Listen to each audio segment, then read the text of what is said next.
Salve galera, sejam todos muito bem-vindos para mais um episódio da Apologética Luterana.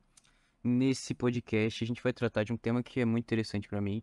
É algo que tem uma relação muito grande com o saber filosófico também, que a gente vai falar da relação de Lutero, dos reformadores, da fé luterana e também da fé protestante em geral com a filosofia, né? A gente vai falar um pouquinho da reação de Lutero com o escolasticismo e dos protestantes posteriores a ele sobre esse tema.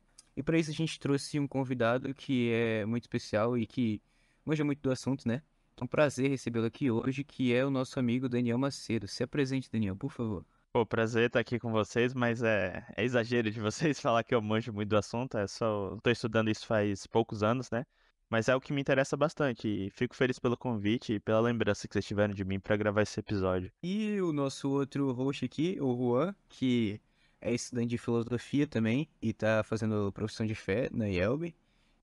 Vocês são muito fã dele, ele tá sempre aqui com a gente. Se apresente aí, Juan, pra galera, por favor. Salve, salve, pessoal. É muito bom, né, falar sobre filosofia. A gente da Apologética Luterana, nós sempre pontuamos coisas muito boas sobre teologia e dessa vez eu tentei tirar um pouco pro meu lado aí da filosofia e escolhi o Daniel para conversar com a gente sobre esse assunto, porque é um cara que a gente tem muito confiança e que controla muito bem os assuntos que a gente vai falar aqui hoje. Ô, Juan, velho, lembra daquele podcast que a gente gravou uma vez lá no começo sobre a filosofia patrística, sobre as principais escolas filosóficas que os pais da igreja eles seguiam, se eles tinham certo ceticismo com a filosofia e todas essas paradas aí, você lembra? Lembra? Ficou muito Foi massa. muito bom, mano. Ficou massa, né? Muito A bom. gente, tipo, tava no começo, não sabia ainda editar direito, colocava uns negócios. Sim. Mas o papo ficou muito legal. A gente falou de Agostinho, falou dos pais apologistas, etc. A gente pode recapitular um pouquinho dele pra você perguntar pro Daniel também qual é a relação dos cristãos primitivos com a filosofia, né, cara? Com aquelas escolas filosóficas do helenismo e tal. E eu acho que é interessante pra introduzir o tema. Exatamente, mano. Inclusive, a gente vai deixar o link desse podcast na descrição pra galera que tiver curiosidade lá, dar uma escutada. A qualidade deve estar um pouco diferente, né? Porque a gente tava bem no começo, a gente tava um pouco até travado, né? Foi com o Luigi, o podcast, falando coisas bastante interessantes. A gente vai colocar aí o link na descrição pra galera ficar por dentro aí.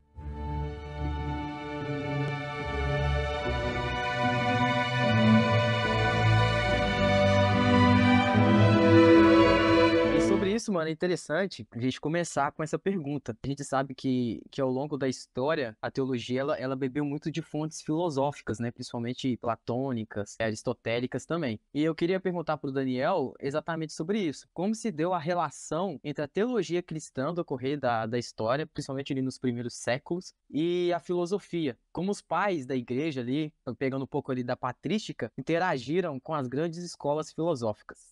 Então, eu acho essa pergunta bastante interessante e é primordial para a gente começar a conversar sobre o assunto. Mas antes, eu acho que faz necessário pontuar que esses períodos históricos, como a gente divide, patrística, escolástica, a Idade Moderna, da filosofia, são muito mais em tom didático do que algo da realidade em si, dada no processo histórico. Porque a gente vai ver que seria difícil, por exemplo, delimitar um período que marcasse a transição da patrística para a escolástica, o que iria diferenciar propriamente dito um pensador cristão do outro, mas é convencionado de que os patrísticos seriam aquele período histórico da história da filosofia em que foi logo após, digamos assim, alguns mártires da igreja acontecerem e o cristianismo começou a se estruturar. Foi logo no início e dando mais ou menos até o final, o período em que Boécio começou a ter a sua produção, ressuscitando alguns trechos aristotélicos, digamos assim. Então seria mais ou menos esse período, né? Por isso que Boécio é considerado muitas vezes como o primeiro escolástico, digamos assim. Então é isso que é convencionado, mas não necessariamente a gente vai dizer que aquele cara que estava durante o período medieval, ele vai ser um escolástico seguindo os métodos como a gente define. Não, esse cara ele pode ter uma produção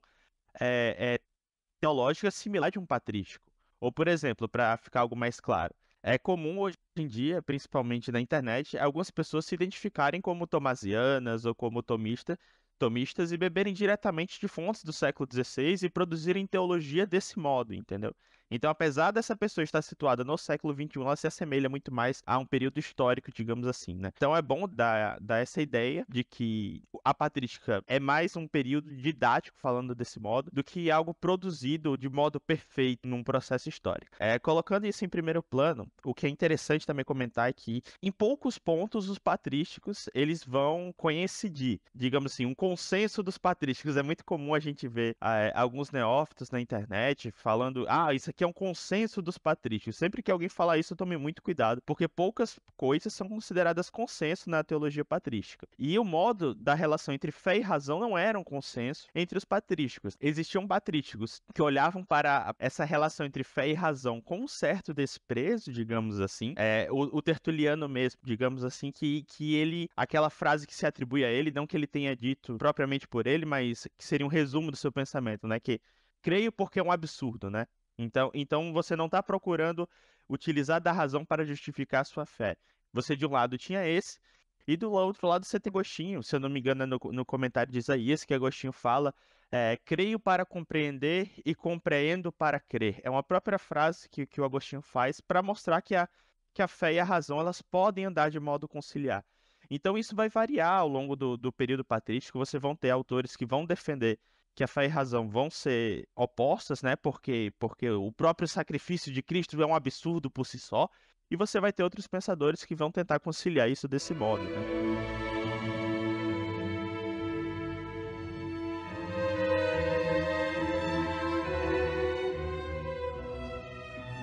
Muito bom. Inclusive, sobre esses pensadores, tem dois dos pais apologistas que eu estava lendo esses dias sobre eles, e eu gostei muito da apologia deles também, né? Que foi o Aristides de Atenas, que tem muita pouca coisa de Aristides, né? Só uma apologia, se não me engano. E também o Justino, né? O Justino ele é bem conhecido por ser um pouco, não um pouco, né? Mas por ser platônico também. E ele fez uma defesa da fé cristã e usou muitas referências platônicas também, né, o Daniel? Ah, sim, com certeza. A filosofia platônica, ela permeou muito a filosofia patrística, né? Principalmente a filosofia neoplatônica. E por mais que alguns patrísticos não tenham lido Platão de um modo direto, o neoplatonismo estava embebedado nas suas produções. E uma coisa interessante é que é conhecido, né, que os patrísticos eles se denominavam de filósofos cristãos, digamos assim, porque o termo, como a gente tem hoje moderno, de teólogo cristão, não era utilizado na época, né? Até porque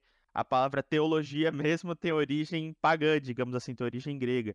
Então, era comum que os patrísticos se denominassem desse modo. Exatamente. A gente falou também naquele podcast que os patrísticos eles estavam envolvidos num caldeirão cultural e filosófico também, onde efervoravam muitas teorias filosóficas, dentre elas o epicurismo, o estoicismo, o cinismo e o platonismo, que acabou sendo preferido por alguns pais da igreja. Mas como você falou, não tinha consenso. Inclusive, muitos pais da igreja eram céticos em relação ao uso da filosofia para fazer a teologia.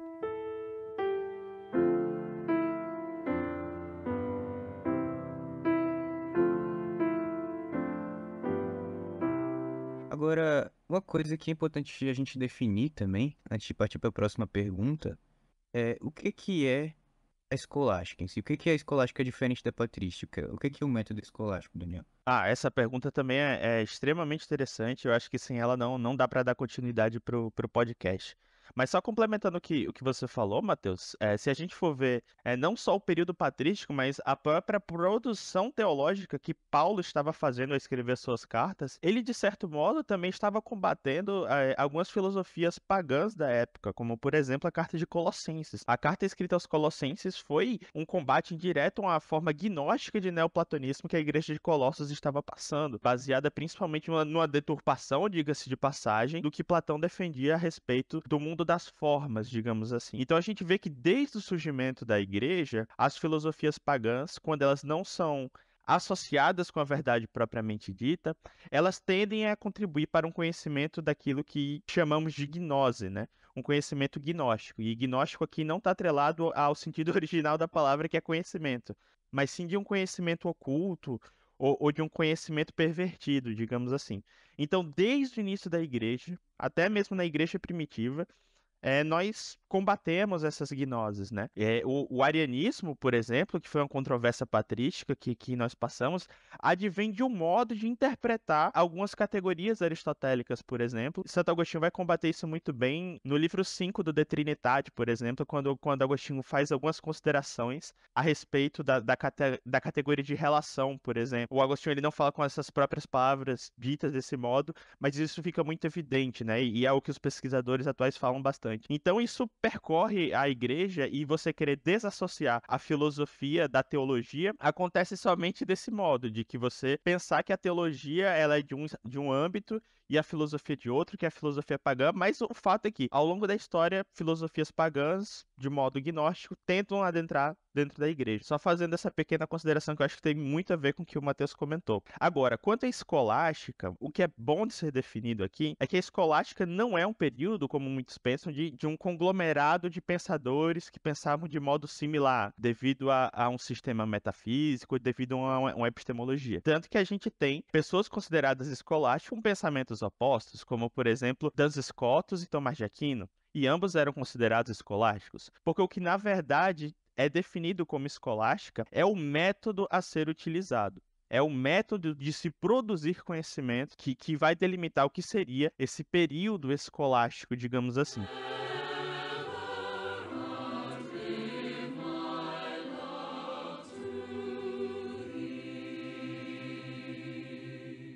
Isso que você falou um pouquinho antes, o Matheus até também citou, Daniel, que é a questão do contexto que o indivíduo, até o pai da igreja, vivia ali também. Eu estava lembrando de Clemente de Alexandria. No livro Introdução dos Estudos Patrísticos, o autor fala que Clemente de Alexandria, ele nasceu no ambiente pagão e helenista, né? Ele tem uma frase, né, um texto bastante conhecido, bastante polêmico, se não me engano, até Lutero não curtia muito esse texto, que ele fala que até a vinda do Senhor, a filosofia foi necessária para os gregos alcançarem a justiça. Você acha que esse discurso, Daniel, é algo bastante perigoso para nós se falar, né, que pode cair em algum erro? Ou você acha que de fato a filosofia ela foi necessária para os gregos para eles alcançarem a justiça? Eu acho que é bom a gente entender a justiça sob o âmbito que os gregos entendiam para falar sobre a justiça. Tem algo que o professor Carlos Nogueira fala, é que sem cães de fé, eles receberam algumas profecias, digamos assim, como a gente observa lá no livro de Gênesis. E o que a gente vê é que Jafé, ele foi o ascendente dos jônios. E a gente sabe muito bem que os jônios foram os responsáveis pelo surgimento da filosofia grega, digamos assim. Eu não vou nem entrar no mérito se os hindus tinham filosofia ou se os chineses tinham filosofia. Mas o ponto que eu estou querendo trazer é que a filosofia grega e, por consequência, o modo de fazer filosofia do Ocidente surgiu nos jônios, né? E o que o professor Carlos Nogueira fala é que o encontro do povo hebreu, digamos assim, do povo separado por Deus, com os jônios aconteceu exatamente em Cristo. E isso se torna um pouco evidente quando a gente observa o modo de produção teológica do Antigo Testamento. Se a gente vê o modo de produção teológica do Antigo Testamento, salvo alguns livros, como Eclesiastes, o que a gente vê são muito mais textos narrativos, contando alguma coisa, para adquirirmos conhecimento desse modo. Já quando a gente vê a produção de Paulo, a gente vê uma produção teológica mesmo do uso do método especulativo, que é o método pelo qual se você delimita o saber filosófico, né? É o uso da especulação. Tanto que é evidente, se a gente pegar Gênesis mesmo, ou Êxodo, e comparar com Romanos, a gente vê que os dois estão falando sobre coisas verdadeiras, mas são modos de produzir conhecimento distinto, né? Eu acho que isso é bem claro. Sim, inclusive essa questão que o Juan levantou foi uma das controvérsias, uma das muitas, inclusive, que Lutero teve com Zwingli, né? Que Zwingli, ele partia da ideia de que os gregos, como Platão, por exemplo, eles acabaram sendo salvos. Aí entra aquela questão, a pessoa pode ser salva sem ter o contato com o Evangelho de Cristo. Aí os antigos patrísticos, eles também divergiam nesse assunto, né? A gente falou do nosso podcast, da ideia de Justino sobre o logos, os espermaticos, aquele que está presente na filosofia, na razão, etc. Mas a gente ia delongar muito se a gente começasse a falar sobre isso, então eu já posso puxar a próxima pergunta, né?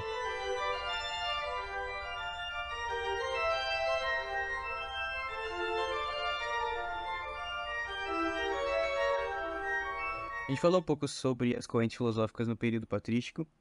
Agora, tentando contextualizar mais para a ideia da reforma, para onde vai surgir a teologia dos reformadores, quais eram as principais correntes filosóficas que predominavam no debate acadêmico no final da Idade Média, né? Qual foi, o que é aquele debate entre o realismo e o nominalismo? É perfeito. E essa constituição tem tudo a ver com o que a gente falou um pouco antes sobre o escolasticismo, né? Que o escolasticismo ele seria esse método de produzir conteúdo, de produzir filosofia, de produzir teologia. Isso seria o que fosse o escolasticismo propriamente dito, que foi o método adotado durante determinado período da história da filosofia, digamos assim. E era esse método que era utilizado durante a época da Reforma. Então, é bom a gente ter essa ideia e definir bem o que seria o escolasticismo. E o que consistia esse método? Seria basicamente composto por dois pontos. Seria o método disputatio, que seria apresentar uma tese, depois fazer objeções a essa tese, digamos assim, no modo estruturado, como se o autor estivesse discutindo com um oponente imaginário, entende? Então, vou dar um pequeno exemplo. Eu defendo que, meu posicionamento, eu defendo que as abelhas são insetos, tá? Tô pegando esse exemplo aqui só para ilustrar. Primeiro eu vou elencar as pessoas que dizem que abelhas não são insetos. Aí o primeiro argumento, abelhas não são insetos porque insetos voam, ou porque insetos não voam. Há o exemplo de um inseto que não voa. Aí eu, em sede contra, digamos assim, em sentido contrário, vou contra-argumentar esse argumento. Esse seria o método dialético, mais ou menos, utilizado pelo método escolástico. Outra característica do método escolástico é a precisão vocabular, a precisão de termos. Cada palavra utilizada durante a produção filosófica, teológica, acadêmica tem um sentido muito específico. E o pessoal que é da área do direito, por exemplo, herdou isso, apesar de nós não vivemos mais num período de produção utilizando o método escolástico. Eu, por exemplo, quando eu vou falar em legítima defesa, quando eu vou falar sobre imputação, alguma coisa atrelada a isso, eu posso diferenciar o método de como eu enxergo a legítima defesa, mas todo mundo vai entender o que esse conceito significa. Então, a escolástica ela prezava por essa precisão de termos que, depois da modernidade, principalmente na pós-modernidade, a gente vê uma perversão dos termos, né? As palavras passam a não ter um significado tão profundo, digamos assim, e passa a ser volátil, porque eles tentam desassociar o significado de determinada coisa com a palavra em si. E esse foi o embate que o Matheus comentou, né? Sobre a querela dos universais, sobre o que seria o realismo, o que seria o nominalismo. Basicamente, seriam posicionamentos durante essa produção escolástica que alguns teóricos da época tinham a respeito dos universais, digamos assim. Basicamente, esse problema dessa querela dos universais pode ser definido como se fosse uma possibilidade de existência ou não existência de conceitos universais, digamos assim. E se eles existem, qual seria esse tipo de existência? Sabe? E essa existência seria algo real, dado na própria realidade, ou algo mental, intrínseco à nossa mente? Então, a embate da querela dos universais se deu por causa disso.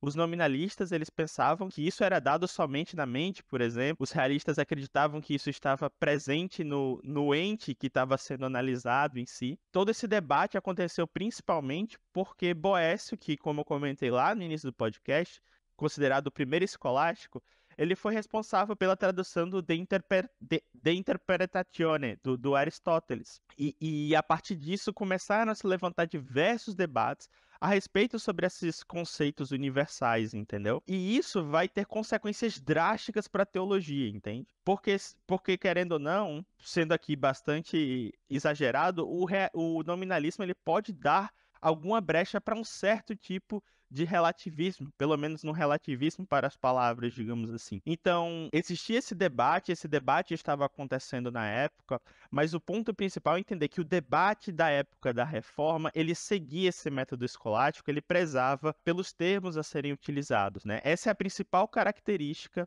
da Reforma. E muitos católicos romanos acusam a reforma de modo leviano, diga-se de passagem, isso aqui não é um posicionamento meu, mas dado a partir da história, de que a reforma ela tinha características modernas, de ela tinha características de inovação. Só que se você for olhar a produção teológica dos reformadores, principalmente os de segunda geração, você vai ver o mesmíssimo método, ou seja, o método escolástico que era adotado anteriormente pelas universidades e pela igreja. Então é esse cenário em que se situa a reforma protestante, e é um cenário não de revolução, mas de respeito à tradição que antes estava previamente montada.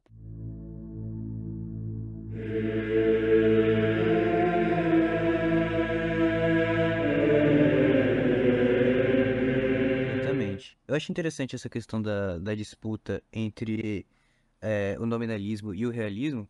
E para esclarecer um pouco mais para a galera que está ouvindo, o realismo ele vai dizer que os universais eles existem em si e se pode conhecer a essência das coisas, enquanto o nominalismo ele vai problematizar a existência dos universais, dizendo que o que existe na verdade são coisas individuais. Por exemplo, não existe uma forma, um conceito de gato, mas existe esse gato. Não existe uma forma, um conceito de homem, mas existe esse homem individual, entendeu? Então toda a construção vai por cima disso. Daí, como eles falam, nominalismo, né? A ideia dos nomes vai ser algo convencionado como um símbolo para representar alguma realidade que é construída a partir disso. E isso tem consequências na teologia, Matheus, muito interessantes, porque eu vou dar um exemplo.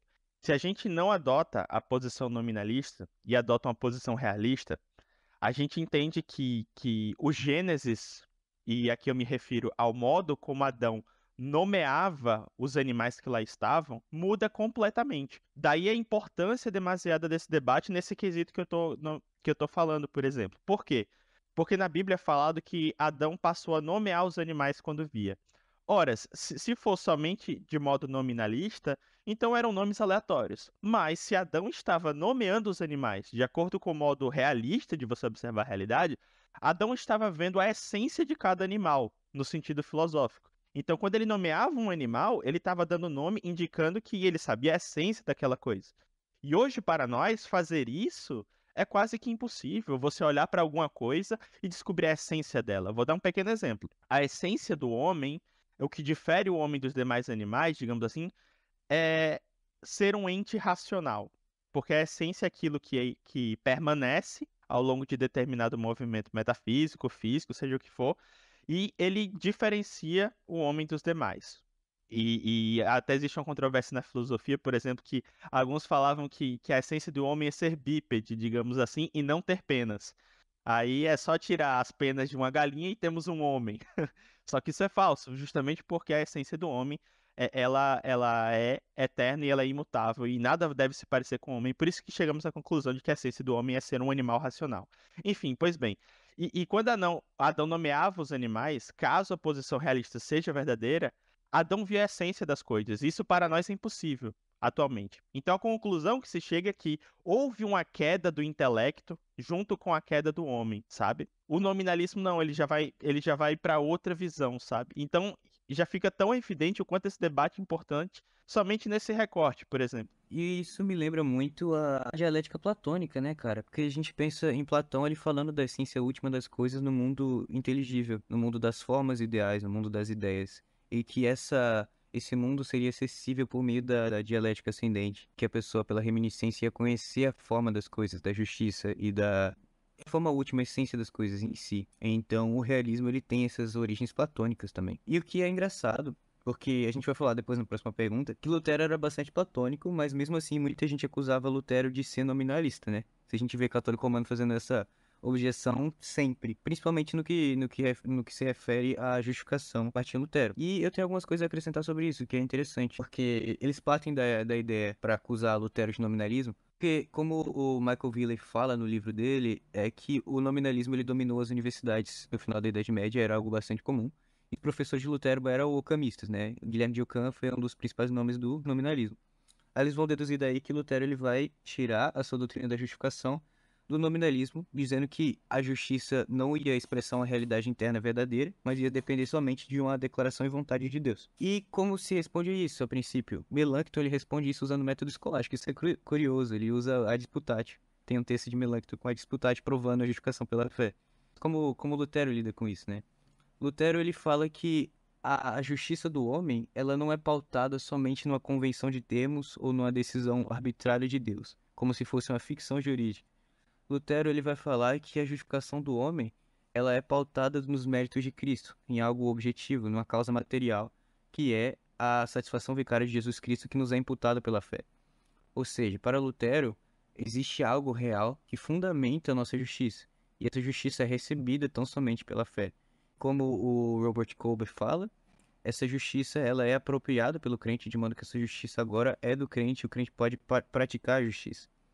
Muita da objeção católica romana parte de um conceito de justiça que é aristotélico, que ele vai falar na Ética Nicômaco, que a justiça, assim como a virtude, é a prática dessa virtude, ou seja, a pessoa se torna justa pela prática da justiça. Então existe essa justiça inerente. Lutero ele vai contrariar, dizendo que a justiça do cristão é os méritos de Cristo que são imputados pela fé. Isso já responde à objeção do nominalismo de Lutero quanto à justificação pela fé. Você quer acrescentar alguma coisa sobre isso? Bem, o que a gente pode falar em relação a Lutero e a filosofia é que, de fato, como você mencionou, Lutero ele não rejeitava a filosofia por si só. Tem até, inclusive, um vídeo no meu canal no YouTube que falava sobre isso. E o Jordan Cooper, nos artigos que ele postou, inclusive já traduzi esse artigo, quem quiser depois só me mandar uma mensagem lá no Twitter que eu posso enviar esse artigo já traduzido.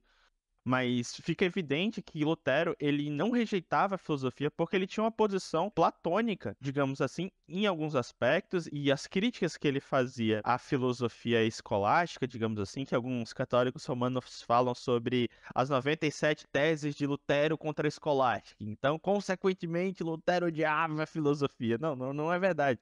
E dos próprios punhos de Lutero, a gente tem um trecho aqui, eu vou ler rapidinho que a filosofia de Platão é melhor que a filosofia de Aristóteles, aparenta a partir disso, a saber, que Platão depende sempre do divino e imortal, separado e eterno, insensível e inteligível, de onde também recomenda que as coisas singulares, individuais e sensatas sejam abandonadas porque não podem ser conhecidas por causa da sua instabilidade.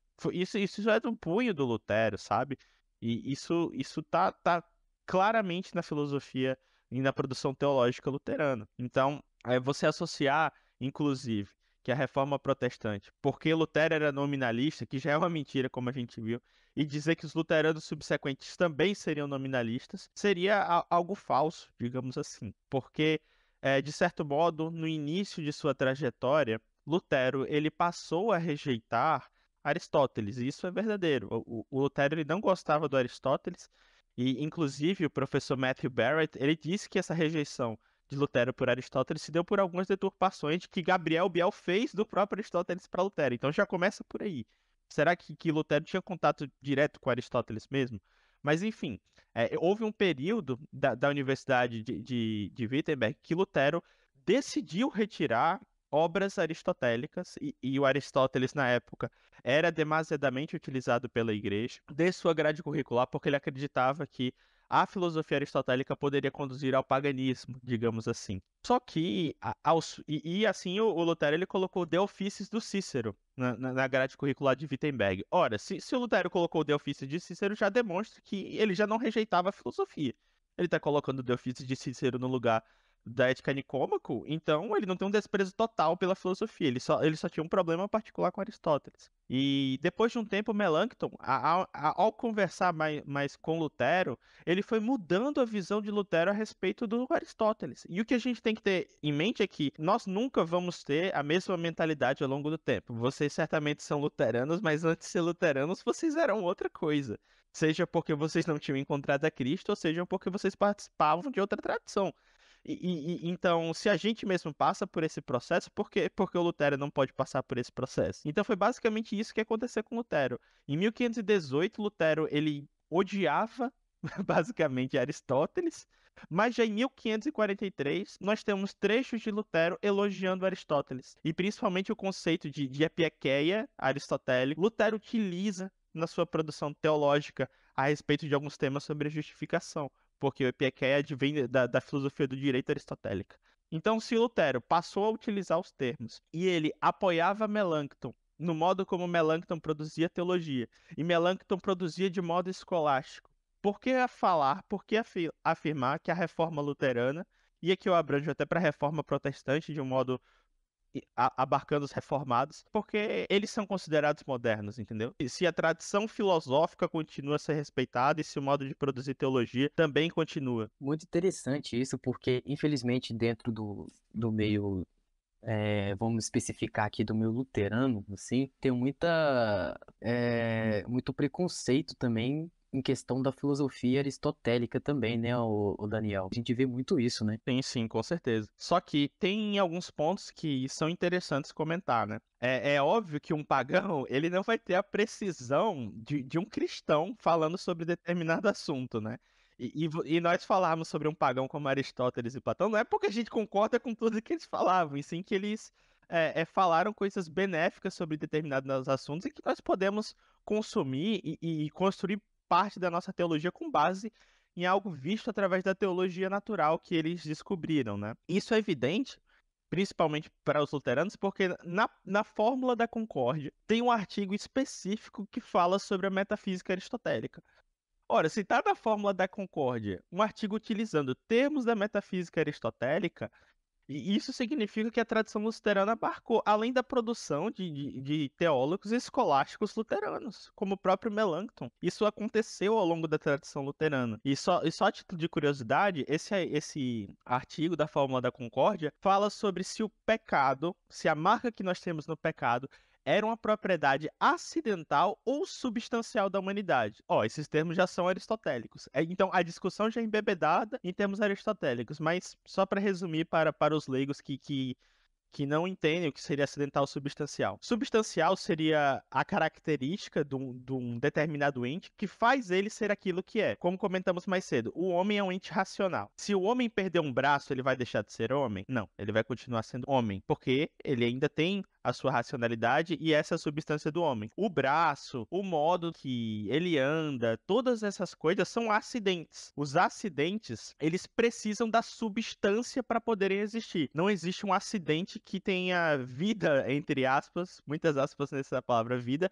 por si mesmo. Por exemplo, o branco. O branco é um acidente. E vamos imaginar num urso polar. O urso polar é branco, mas você já viu o branco andando por aí? Não. O branco precisa de uma substância para poder existir por si só. Então, e a própria palavra substância vem da ideia de sustentáculo, suporte, substância, tem todo esse início, porque eles denotam que esse é o sustentáculo, o suporte dos acidentes. Para um acidente existir, precisa-se de uma substância, de um suporte de alguma coisa. Só que o que acontece? Um camarada chamado Matias Flacius, eu acho que é assim que se pronuncia, ele falou que após o pecado do homem, a essência humana, depois da queda que vemos lá em Gênesis 3, foi corrompida. Ou seja, nós teríamos uma mudança de substância e de essência. Porque o pecado se acoplou, então o homem mudou. É como se existissem literalmente duas espécies de homem. Um antes da queda e outra depois. Em contrapartida, a Fórmula da Concórdia, ela defendia que o pecado era um acidente, ou seja, a substância do homem continua a mesma e o pecado é um acidente que está lá, entende? Seria basicamente esse debate que estava acontecendo na época. Muito bom. Inclusive, essa questão da substância, Daniel, a gente pode entender o termo da substância aristotélica também no credo niceno, quando fala que Cristo é consubstancial ao Pai, e ele tem a mesma substância do Pai. Pode-se dizer também que ele tem ali a mesma essência do Pai, certo? Aham, sim, sim. E o que a gente vê mesmo também é que o próprio Agostinho, ao combater as heresias do Ário, ele utiliza das categorias aristotélicas para fazer a sua defesa, né? E boa parte das considerações do Agostinho foram acatadas e foram acatadas em concílios, né? Então isso é muito importante e me deixa claro que o uso das categorias são um instrumento para você provar a veracidade de alguma coisa. Do mesmo modo que a Fórmula da Concórdia debateu a respeito sobre a natureza do pecado, se seria algo substancial ou essencial. O problema de você considerar o pecado uma propriedade substancial seria afirmar que a essência do homem poderia ser mudada, digamos assim, sabe? Esse seria um problema gigantesco, né? E nós entendemos o pecado como um acidente em nós faz com que a nossa salvação ou que nossa glorificação seja removida esse acidente de nós, entende? Faz mais sentido, sabe? E a Fórmula da Concórdia, ela utiliza essa nomenclatura para combater uma heresia. Eu até achei muito válido essa questão da forma de concórdia, porque faz muito mais sentido a questão do acidente mesmo, né? Porque se algo muda a substância, é um pouco esquisito, e complexo ao mesmo tempo, né? Eu até encorajo o nosso ouvinte que está escutando aqui para ele ir lá dar uma estudada, porque constantemente a gente pode até ser, como vou dizer, surpreendidos por alguma pergunta ou alguma coisa relativa a isso.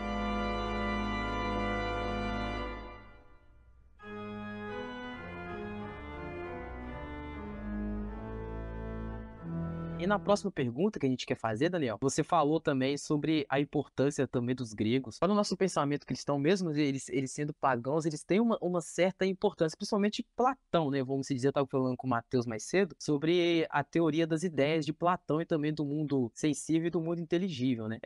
Uma dúvida que eu quero tirar antes da pergunta, ô Daniel. Podemos dizer que o mundo inteligível de Platão, eu até vi alguns livros, alguns comentários sobre isso, ele tirou um pouco do ser de Parmênides, né? Aquele algo imutável, algo único, algo que não muda. E o mundo sensível, ele tirou um pouco ali do devir de Heráclito. Então, é bem interessante isso aí, porque quando a gente estuda a história da filosofia, a gente vê que esse debate a respeito sobre a ontologia permeia os filósofos clássicos. Isso vão ter consequências teológicas bem grandes, como o Juan comentou, a respeito da própria recepção do Platão por teólogos protestantes, por teólogos católicos, enfim. O que a gente tem que entender principalmente do Platão é que a ideia de mundo inteligível é melhor traduzida como o mundo das formas. E por que eu falo isso? Porque a ideia de mundo inteligível e mundo sensível, como é comumente falado, pode dar uma ideia de dualidade no pensamento platônico, como se realmente existissem dois mundos separados. Assim, isso é uma posição filosófica. Eu não corroboro tanto com essa posição filosófica, porque eu acredito que o livro Sofista do Platão ele deixa claro que o outro lado é mais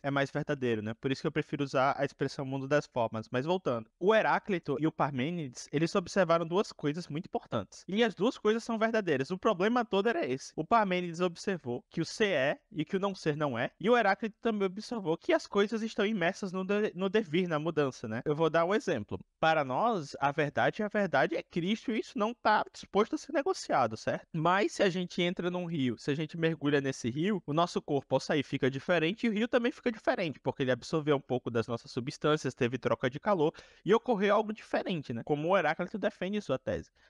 Só que os dois pensadores, tanto Heráclito quanto Parmênides, estavam olhando para o mesmo problema, que seria a ideia da mudança e a ideia da não mudança, digamos assim, e nenhum dos dois chegou a uma conclusão precisa, somente Platão, e é o que se comumente fala que Platão chegou numa síntese entre os dois pensamentos. Por quê? Porque para Platão, o mundo sensitivo, por que sensitivo? Porque é o mundo que nós absorvemos através dos sentidos, dos nossos 5 sentidos. O mundo sensitivo, ele estava imerso nessa ideia que o Heráclito falava, das coisas mudarem constantemente. E o Aristóteles vai falar sobre o movimento das coisas, né? Por exemplo, eu posso ter uma tábua de madeira e fazer essa tábua de madeira uma escultura, digamos assim, uma xilogravura, enfim. E aconteceu um movimento, né? Isso mudou. Só que o que acontece? Também existem coisas que são atreladas ao mundo das formas que são imutáveis, entendeu? Só que o ponto para a gente entender é que ambas essas coisas existem. Quando a coisa está na sensibilidade, ela está imersa na ideia de mudança. Só que essa sensibilidade, ela também corrobora para uma ideia de uma forma, para o mundo da forma que é eterno. Então, a gente tem sim essa síntese, digamos assim, Platão, entre esses dois pensamentos. E o ponto de você entender, principalmente o Platão, o Heráclito e o Parmênides, é ver que isso corroborou para ter essa síntese platônica a respeito do mundo inteligível e do mundo sensível, digamos assim, como algumas pessoas chamam. E a alegoria da caverna, ela ilustra bem isso, né? Quando o prisioneiro, ele está olhando para as sombras projetadas pela fogueira, ele está vendo coisas que mudam constantemente. Mas quando ele sai e se liberta da caverna, ele tem acesso a esse mundo das formas e vê que existem coisas eternas, digamos assim, coisas imutáveis. Eu vou dar um pequeno exemplo. Nós podemos ter um preceito aqui de que agredir pessoas é errado, certo? Vamos supor que isso é algo universal. Mas se a gente for colocar isso imerso no devir, pode ser que seja bom matar alguém, se isso for em legítima defesa para proteger sua família, percebe? E foi justamente essa ideia que o Platão fez, que realmente existem coisas que são imersas no devir e são imersas nessas coisas que mudam constantemente. Mas isso de nenhum modo implica que não exista um mundo das formas, digamos assim.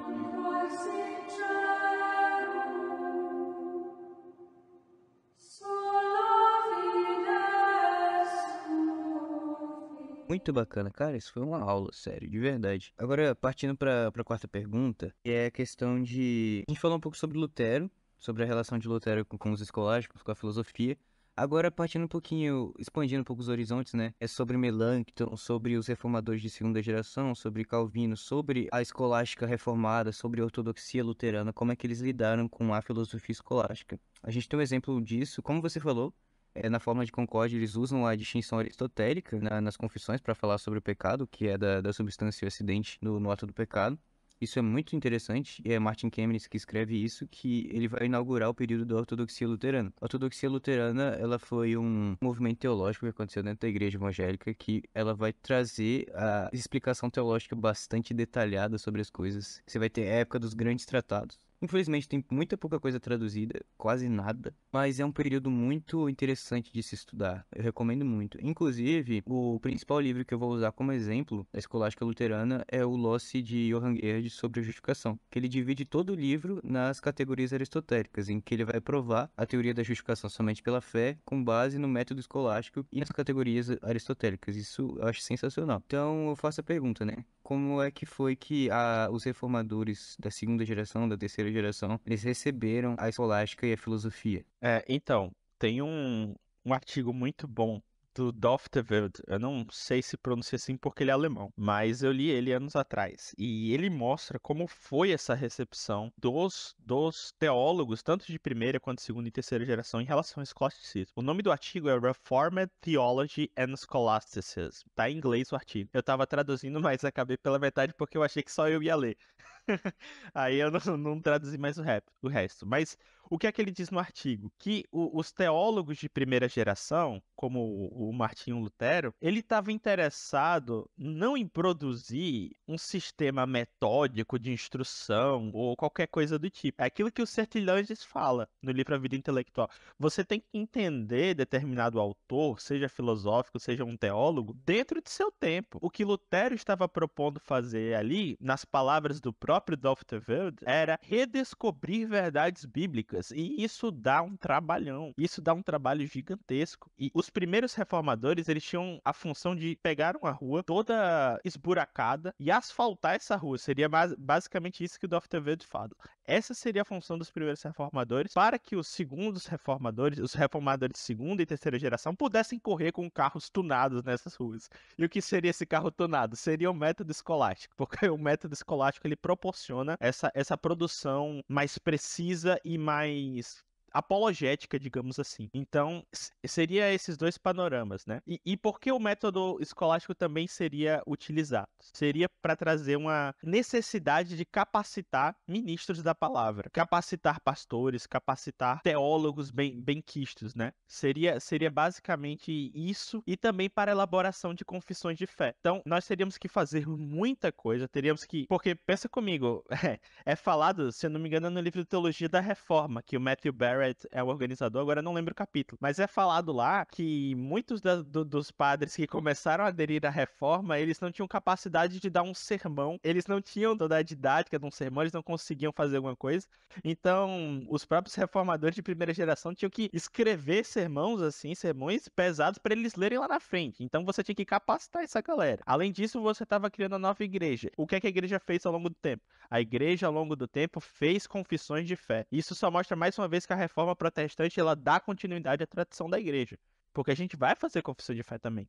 E o método escolástico, ele, pela precisão de termos, ele vai proporcionar isso. Também capacitar pessoas, né? E o que a gente vê é que os alunos dos reformadores de primeira geração, ou seja, os de segunda e terceira, eles aderiram ao método escolástico e continuaram sendo reformados. Então, o que nós temos, a primeira hipótese é o seguinte: existe uma descontinuidade de doutrina entre os reformadores de primeira e segunda geração, ou seja, eles criaram outra parada, ou existe uma continuidade de doutrina entre os dois, entre o de primeira, segunda e terceira geração. O que ocorreu foi um aperfeiçoamento. E eu acho que essa segunda hipótese que eu comentei aqui é a mais saudável possível e é o que os acadêmicos mais conhecidos do mundo aderem também, que existiu essa continuidade, só que os de primeira geração, eles tinham um propósito diferente, né? Um pouco da tradição reformada que a gente vê, por exemplo, a gente vê que o Calvino ele não vai utilizar o método escolástico na sua produção teológica, mas ele vai falar, por exemplo, que Platão foi o melhor filósofo que descreveu como a alma se porta.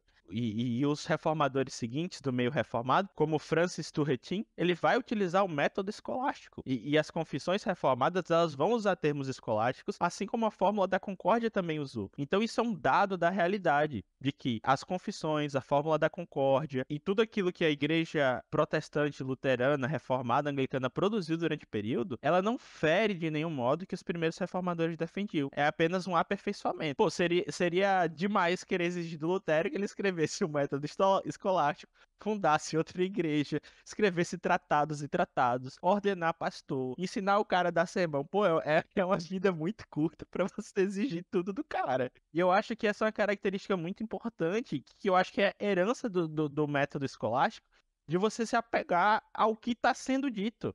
E esse é um dos pontos principais da reforma. Eu não tô nem aí, sendo bem sincero, se foi Calvino que defendeu, se foi Lutero que defendeu, se foi Tomás de Aquino, se foi Agostinho. O ponto principal é o que está sendo dito, não a pessoa em si, porque a pessoa é falha, a pessoa vai errar.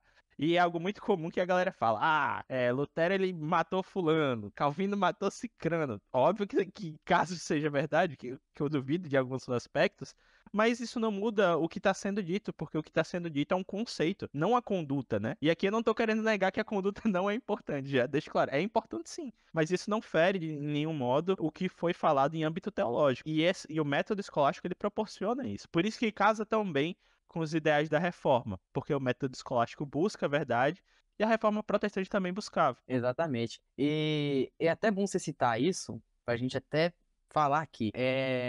A galera às vezes pensa, né, pra luterano, que Lutero é o papa do luteranismo, né? Que os luteranos, tudo que o cara fala é isso, verdade. A palavra dele, você tá doido, mas não é bem assim, viu, gente? O Daniel citou muito bem ali. Às vezes os caras falam merda e tal, e a gente não vai subscrever as merdas também que os caras falam. E é muito bom citar isso porque os caras também, eles erram, eles não são inerrantes, né? Os caras também eles erram, eles são humanos. E é bom falar de Lutero, a gente até falou um pouquinho antes, que alguns dos erros dele, ele recorreu depois da questão de Aristóteles, até da própria carta de Tiago, muitas coisas ele recorreu depois, né? Dá pra ver que os caras, eles passavam por um processo também, assim como todo ser humano passa, né? De ter conceitos, né? De voltar atrás, de construir, até porque eles são humanos. Sim, com certeza. E só retomando, aqui eu vou ler um pequeno texto para mostrar o quanto o método escolástico, e principalmente o método escolástico atrelado aos termos aristotélicos, são presentes na teologia protestante. O David Sitzman, ele tem um artigo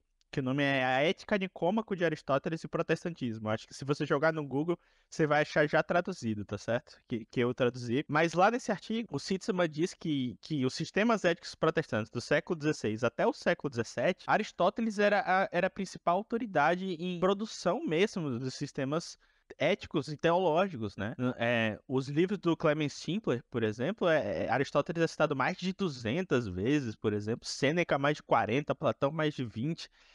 Então, isso demonstra que, do mesmo modo que a igreja ao longo do tempo, como os patrísticos, exemplo de Agostinho, citavam esses filósofos, desde que eles concordassem com a visão cristã e estivessem de acordo com o que nós recebemos de forma sobrenatural, que seria as escrituras, nós os recebíamos do mesmo jeito, e a teologia protestante ela também fez isso. E foram mais de 5.000 disputátios, digamos assim, que é o método escolástico de produzir teologia, feitos em universidades protestantes até 1750. Então é evidente que se você quer compreender a produção teológica densa protestante, que hoje em dia no Brasil é muito raro, principalmente inclusive para nós que estamos em tradições clássicas, digamos assim, como o luteranismo.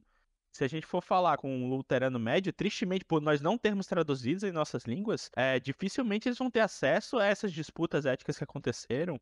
Como o Matheus bem comentou, a maioria ou vai estar em latim, justamente porque latim era a língua dos escolásticos, e nós, como escolásticos, também adotávamos, vão estar nessas línguas, sabe? Eu acho que isso fica muito evidente de que a teologia e a filosofia elas vão andar sempre de mãos juntas, né? Tem algo muito interessante que o professor Carlos Tolger fala, é que é o seguinte, a minha função é mostrar que a fé e a razão elas não são opostas.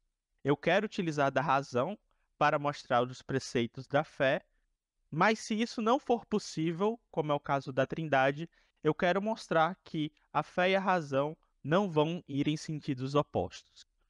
Então eu acho que essa deve ser a mentalidade do cristão, que era a mentalidade que os reformadores tinham a respeito da filosofia. Se eu não consigo provar isso através da razão, ou se eu não consigo provar matérias estritamente de fé, eu consigo provar que elas não ferem a fé. Então era isso que nós fazíamos durante o século XVI, XVII, mas tristemente, querendo ou não, por influência da filosofia pós-moderna, não no sentido do período histórico, mas depois da modernidade, começamos a receber muita influência filosófica vinda de fora, que não era um método mais clássico, digamos assim, da reforma. Nós começamos a perder essa ideia e começamos a produzir uma teologia mais unicamente biblista. Não que isso seja um problema ser um bom biblista, mas você utilizar da razão em cima do evangelho tem suas vantagens. Verdade. Isso é muito interessante mesmo, até porque hoje em dia, infelizmente, a filosofia em algumas denominações evangélicas modernas, ela é até desconsiderada, né, mano? Muita gente até desconsidera a filosofia vai te fazer ateu, a filosofia vai fazer isso com você. E como você disse um pouquinho antes, durante a história não foi tão assim, né? A filosofia e a teologia, elas andaram juntas, muito tempo na história, no século 16 e etc. É muito bom falar sobre isso para os nossos ouvintes, né? A filosofia, ela não é o Thanos, viu, gente? Você pode estudar filosofia, tudo bem, né? A filosofia, ela, a filosofia, ela pode te dar um método de vida a ser seguido, né? Um método de vida pautado, antes de tudo, na razão. E a nossa fé, quando ela tem uma ligação com razão, ela se torna um cristão muito maduro também, certo? Não engolimos muita coisa também, etc.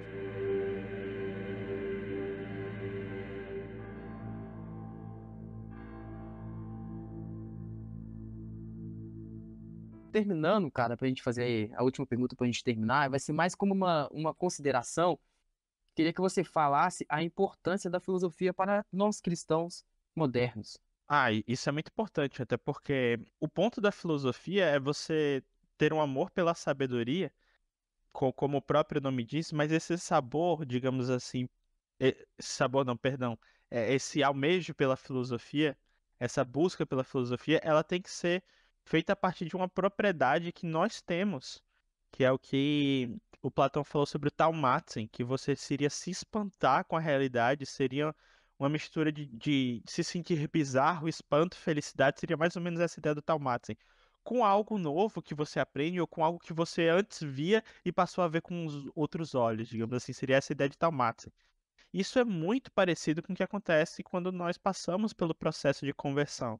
Porque a conversão ela se dá, como a tradição reformada diz e a tradição luterana, de modo sobrenatural, de fato. Esse modo de sobrenatural acontece, Deus nos revela nós de modo sobrenatural, só que não ocorre uma anulação da nossa substância, que seria ser um animal racional. Então, nós continuamos com essa razão, apesar dessa revelação sobrenatural acontecer em nós, tanto que nada mais do que uma organização de culto, liturgia, saber o que é certo e o que é errado, nós vamos fazer isso através de argumentação, né? Então, só aí nós já vemos que a razão está presente no modo como nós vamos cultuar. O próprio Paulo fala isso, o próprio São Paulo fala que nossa adoração tem que ser racional. E a filosofia, ela lida com isso. A filosofia, ela é uma propensão que nós temos, sabe, que precisa ser despertada. Então é essa a ideia da filosofia. E para o cristão fazer isso é primordial. O cristão ele precisa dessa propensão, principalmente aquele que deseja aprender mais, né? Não tem como você fazer essa desvinculação, né? E a própria ideia que se você for falar, não, eu não preciso de filosofia, você vai contra-argumentar com alguém que diz que precisa da filosofia, o debate já vai ser em âmbito filosófico. Então, o próprio debate em si, se você está querendo rejeitar a filosofia, já vai ser em âmbito filosófico. Como aqueles que negam a metafísica. Não, a metafísica não existe. Vamos debater sobre isso. O debate vai ser o quê? Metafísico. Cai no mesmo problema. Então, O cristão ele precisa disso e a filosofia ela vai dar argumentos de modo que, por ser especulativo, você vai conseguir ir além do que é dado pela ciência, né? Que é o conceito de ciência ser limitado. Você vai conseguir ir além e você vai poder combater boa parte das correntes, digamos assim, que são contrárias à fé cristã. Olha, perceba, não é porque a gente está no século XXI que a igreja está caindo, que a igreja está desmoronando. Olha, ao longo de toda a história da igreja, nós sofremos combate direto a ideias opostas à nossa fé. Por isso que as confissões, os credos eram feitos. O conhecimento gnóstico, de modo assim contrário à nossa fé, sempre esteve aí presente. E a arma pelo qual nós utilizamos para rebater esses argumentos foi utilizando a filosofia em si mesmo. Então, quando nós quisermos até mesmo conversar com alguém que não professa a nossa fé, se nós queremos encontrar debate somente no âmbito da teologia natural, nós iremos ter que usar a filosofia. Por exemplo, através dos escritos de Tomás de Aquino, na Suma contra os Gentios, é possível provar a existência de Deus sem o auxílio das Sagradas Escrituras. Então, só aí, em um debate com um ateu, você nem cita a Bíblia, mas você já o convence de que Deus existe. Agora, você dizer que o Deus cristão é o verdadeiro, precisamos da fé. Mas como eu disse mais cedo, o que nós podemos provar é que o Deus cristão de nenhum modo vai contra a razão. Mas você precisa dar um pequeno salto de fé que parte, senão, do próprio Deus. Aí cabe a nós orarmos para isso acontecer. Muito bom, cara, muito bom. É excelente.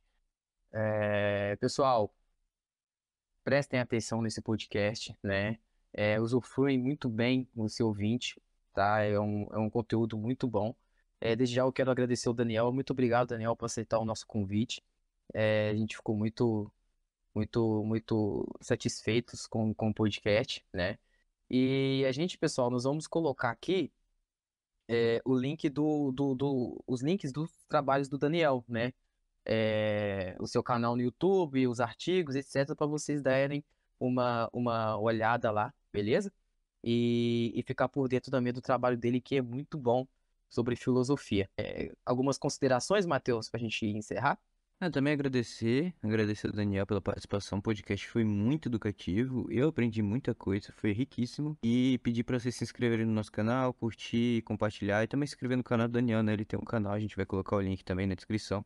E você vai poder ver esse vídeo que ele fala sobre Lutero e os escolásticos, que é sensacional. Enfim, passo para o Daniel fazer a sua despedida, né? E agradecer o momento aqui com a gente. Eu que agradeço o convite. Eu acho que foi muito legal, foi muito proveitoso. Eu peço desculpa por qualquer erro, se algum ouvinte atento estiver querendo apontar meus erros, por favor, sinta-se à vontade para me mandar um direct lá no Twitter. Eu não tenho problema em dizer que eu estou errado, muito pelo contrário. E eu acho que esse é o espírito da reforma, né? Você não ter problema em falar que algo está errado ou que você está errado, né?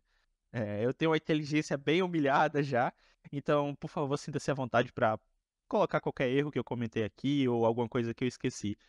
Eu também convido vocês a darem uma passada lá no meu canal no YouTube, como o Juan e o Matheus comentaram, principalmente o vídeo sobre Lutero, né? Eu acho que vai ser do agrado dos luteranos que escutam esse podcast, né? Eu tenho um grande apreço pela tradição luterana e eu acho que ela é muito importante, principalmente a do século XVI e XVII, né? Que eu acho que é o que a gente precisa resgatar. É isso, galera. Foi muito bom ter esse momento de conversa aqui. Que seja muito proveitoso esse podcast. Compartilhe com seus amigos e Deus abençoe vocês. Até a próxima. Valeu. Até a próxima, pessoal.